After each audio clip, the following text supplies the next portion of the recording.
Cartwright. Jordan is there. Fresh shot clock for the Bulls. Michael going to work. In your face, Manu. Reverse. Hey, look, Michael go down the baseline here. He gets one step. He knows he's got to beat him to the punch, and he does. Whew. Used the rim as a screen. Chicago Stadium. The world champs on the ropes at the moment. Pippen, what a move. Yes, and a foul. Scottie. This time Scottie goes down, makes a spin move up with the left hand. Great move by Scottie. Wow. Power slam. 7.6er lead. Look at it again. Boy, it does very. Misses the three. Rebound Blunt. But Pippen has Armstrong. Oh, baby. Major jam. Wow. Fouls him hard. Now, right now, this is going to be interesting.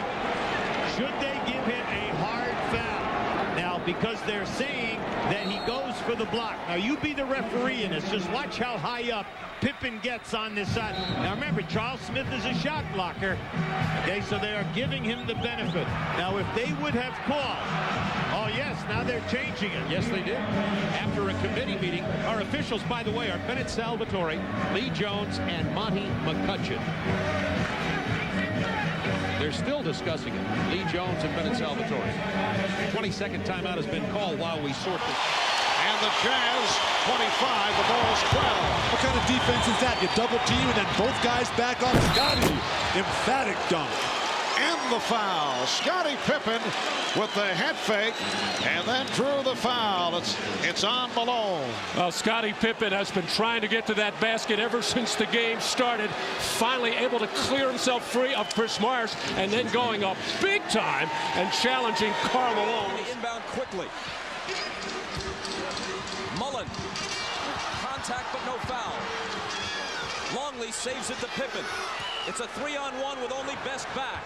And Pippen slams it in his face. Plus the foul. Plus the exclamation point.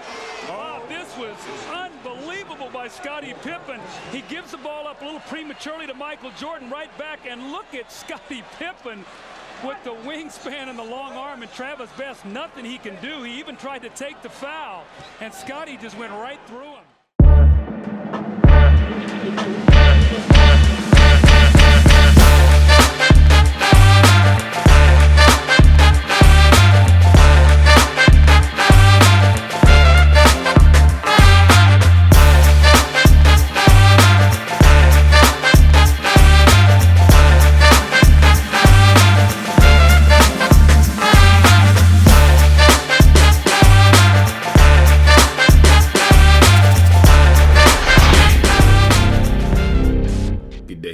Welcome to another episode of Throwing It Back with Sean Farrell.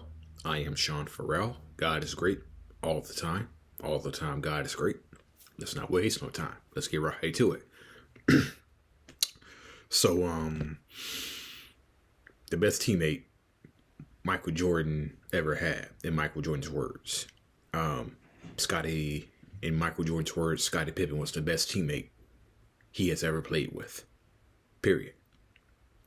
And so that's what we're going to talk about today.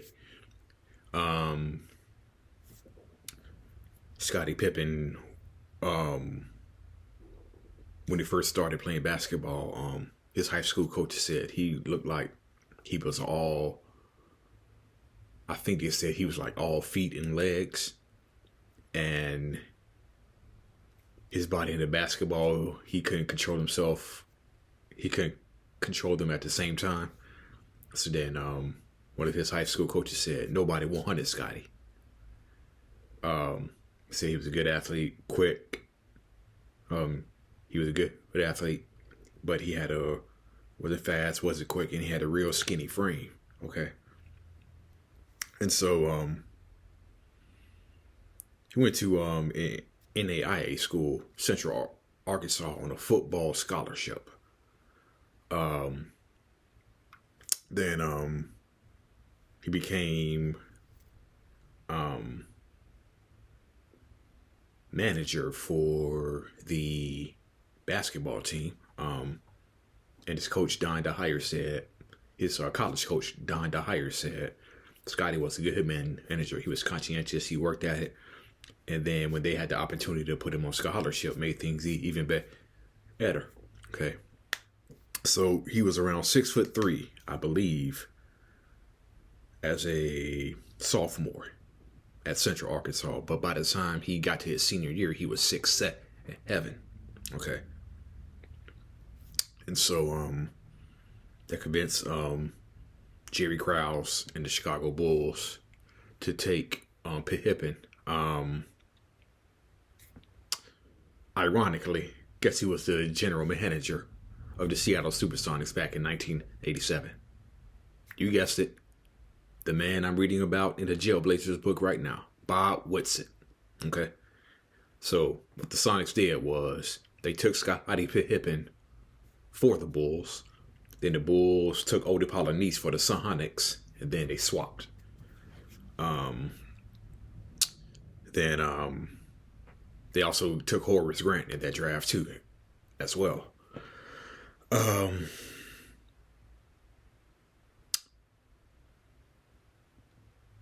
Pippen began his rookie season pretty good. I remember he had a game-winning steal. He had a game-winning steal when he stripped Paul Pressey in Milwaukee, made the game-winning steal. That made the Bulls record 9-2. So, and I remember a game in Houston where Michael Jordan had the ball. Jordan drove, penetrated, dished it off to a Pippen, who appropriately put Ralph Sampson on a poster. Okay.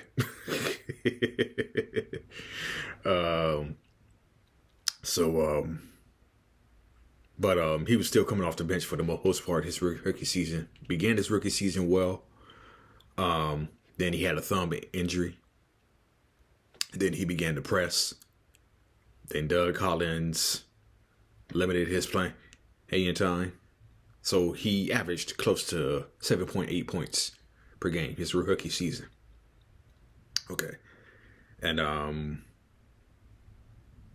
obviously he was behind Brad Sellers his rookie year. Not only that, he was also he was behind Brad Sellers because Horace Grant was behind Charles Oakley that year as well. But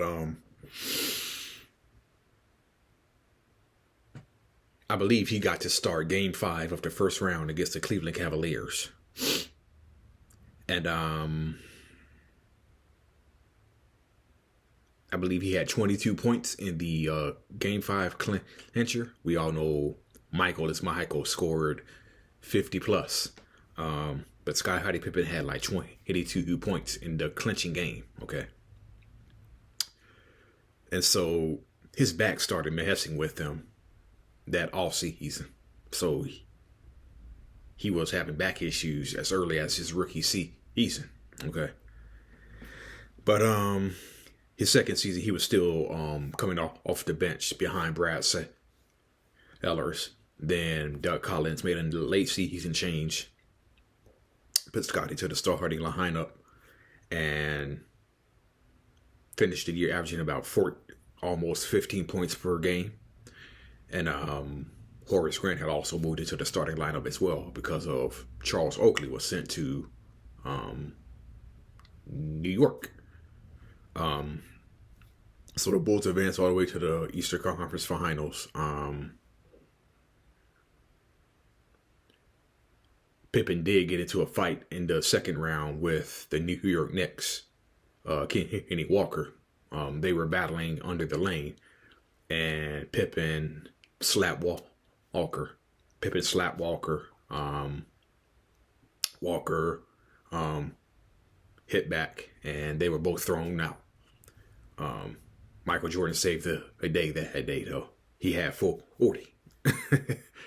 So, lost to the Pistons in the Eastern Conference Finals. First time All-Star Scottie Pippen in 1990, 16.5 points per game. Bulls make it all the way back to the Eastern Conference Finals, lose to the Pistons. That's the famous quote migraine game. But for those of you who may not know, Scottie was dealing with a ton during the 1990 NBA playoffs because I believe it was Game 3. I believe because Pippen didn't play in Game 3 because he had just lost his dad.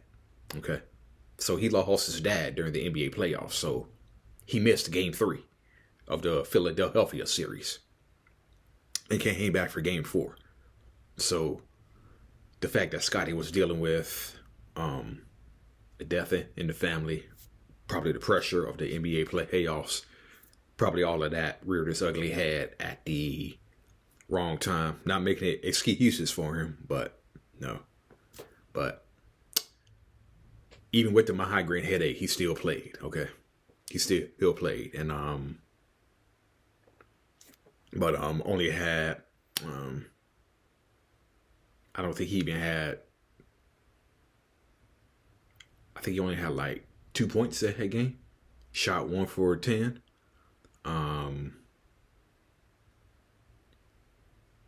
Grant didn't play well either. Neither did Pat Jackson. He would have off-season ankle surgery. But Pippen came back in 1991, 17.6 points per game.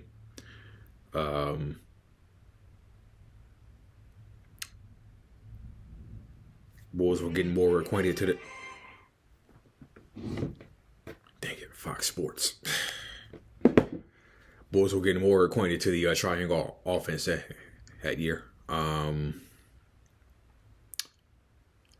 So the Bulls go 61-20. 81. Jordan is Jordan. Pippen's coming into his own. They blow past the Knicks, Sixers, sweep the Pistons in 4.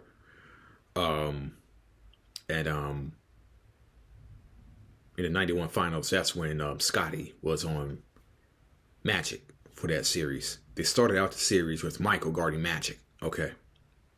So Michael was guarding Magic at first. But Magic was bigger, stronger. So they switched and put the bigger, stronger Scottie on the equally bigger, stronger Magic Johnson. And Pippen could play Magic Johnson. And you know the Chicago Bulls crowd, you know the Madhouse on Madison, Chicago Stadium. They were a very smart crowd, okay? Because they know when you were hounding a defensive player. Because if you remember the Madhouse on Madison, Chicago Stadium, Magic was having trouble bringing the ball up against Scottie Pippen.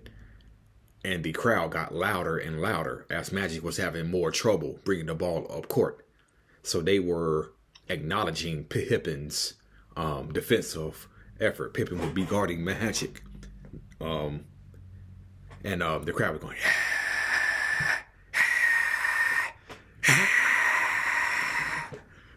yeah, so the Chicago Stadium crowd was a smart crowd.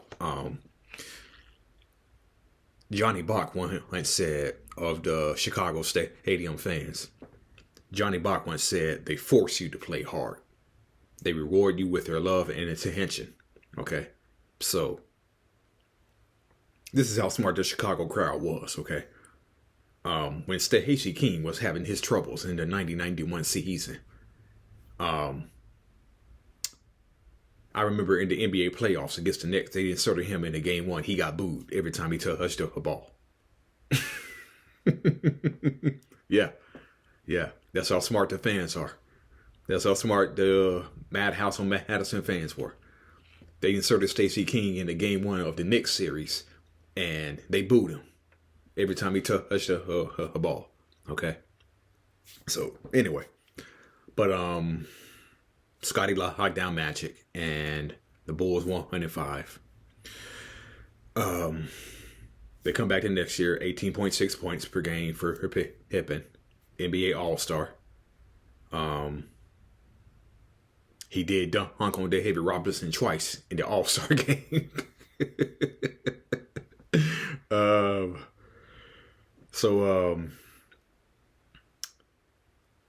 Bulls go 67-15. Playoffs was a breed. Well, not quite. The Knicks series was tough, and the Cavaliers weren't going to roll over. But they made it back to the NBA Finals, beat the Blazers in 6 games. Dream team, Jordan and Pippen, they won a gold medal. Come back for the next season. Pippen had a bad ankle for much of the year. Okay.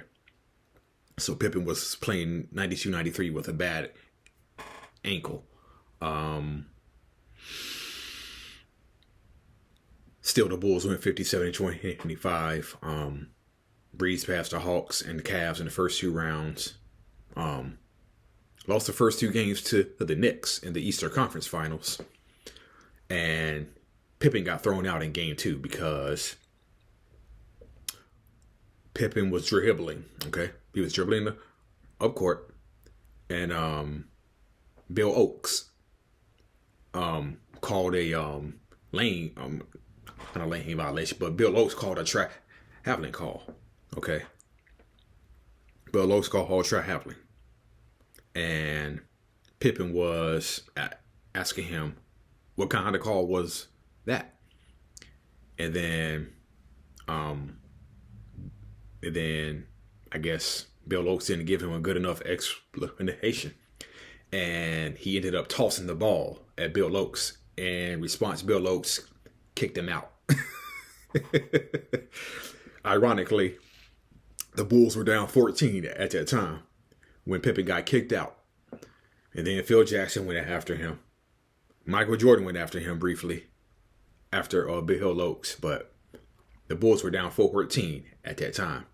And they ironically came back from a 14-point deficit. Still lost, but came back. And Scottie was asked about it in practice before game 3. He said Bill Oakes never saw the play. He never saw it. Okay. And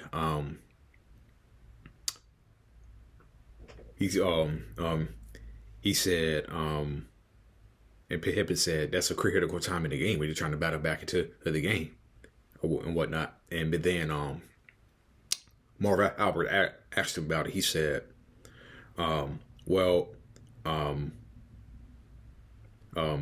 Scottie said Bill Oakes missed the call. Okay. And so then when Scottie got thrown out, he asked Bill Oakes, what did you see? And he said, and Bill Oakes replied, Scottie, I missed it. So Bill Oakes salutes her for saying that you did not see the call. More than other refs want to admit, but hey, Bulls still won 106. Won the 3rd straight title over the Phoenix Suns. Pippen had a key block in game 2 when Danny Ainge was going for a 3. At the end of game 2, Pippen was able to block Danny Ainge's 3-point attempt at the end of game 2 to secure the Bulls' victory. There was one play where in the 93 finals where Pippen threw the ball off the back of Danny Ainge and dunked it. Okay. That was pretty brilliant by Pippen. Ainge was turned around. Pippen saw it, threw the ball off the back of Ainge and dunked it. So Michael retires after the season. Pippen, 22.3 points per game. Leads the club in assists, steals. Was named All-Star Game MVP.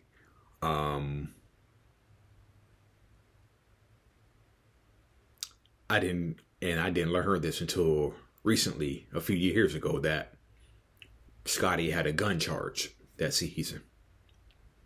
Scottie actually had a gun charge that season, and got into some trouble there. Was in a feud with Reinsdorf and Krause about his contract, but so was Horace Grant too. Horace Grant was in a feud with Krause and Reinsdorf about his deal, about his contract. Bulls still made it to the Eastern Conference semifinals. That was the game Pippen sat out game 3. And Jim Clemens went over and told Phil Jackson, Scottie's not going to win in. So Phil Jackson went over and said, Scottie, are you in or out? Then Scottie said, out. And so then Phil Jackson is like, you know what? Fuck him, man. Just put in Pete Myers to make the inbounds pass.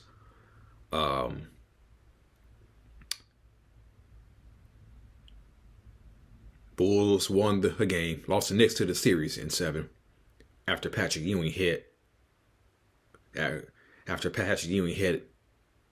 impossible 3 in game 7. Okay. Then there was also the Hugh Hollins controversy in game 5. That's probably going to crawl. It's probably going to gnaw at Bulls fans like me. But yeah, Krause was upset. Pippen was traded to the Seattle Supersonics for Sean Kemp during the offseason. Almost. At the 11th and a half hour, the Sonics backed out. And so Pippen came back for 95, led the Bulls in points, rebounds, assists, steals, blocks. He pretty much had to, because that was a very limited roster in 95 before Jordan got back that season. Okay. That was a very limited roster. Lost to the Orlando Magic in the Eastern Conference Finals. They have the 72-win season in 96, champions again. 97, 69-13, champions again over the Jazz. I forgot to mention that Pippen in 1991 had a career high of 43 points against the Hornets in 1991. But in 1997, he scored his official career high of 47 points against the Denver Nuggets, against the Denver Nuggets in a win. Okay. So, he also hit 7 threes in game 3 versus the Utah Jazz in the NBA Finals. Made the game-winning steal over the Tony Kukoc, who slammed it in for the clincher. For the exclamation point, of course, because Steve Kerr hit the game-winner the possession before. So if you watch the Bulls documentary, he opted to have surgery late in the 97 offseason, missed the first 35 games. Wanted to be traded. Comes back, and he came back against the Golden State Warriors. Okay, he came back against the Golden State Warriors in the 87-82 win over the Golden State Warriors. Okay, and so the Bulls win their 6th championship, and he pulled his back out. Early in Game 6 after he dunked the ball, the Bulls' first possession. He pulled his back out, and he scored only 8 points the whole game. Okay, but he's still out there giving it a shot. After the lockout was over, went to the Houston Rockets.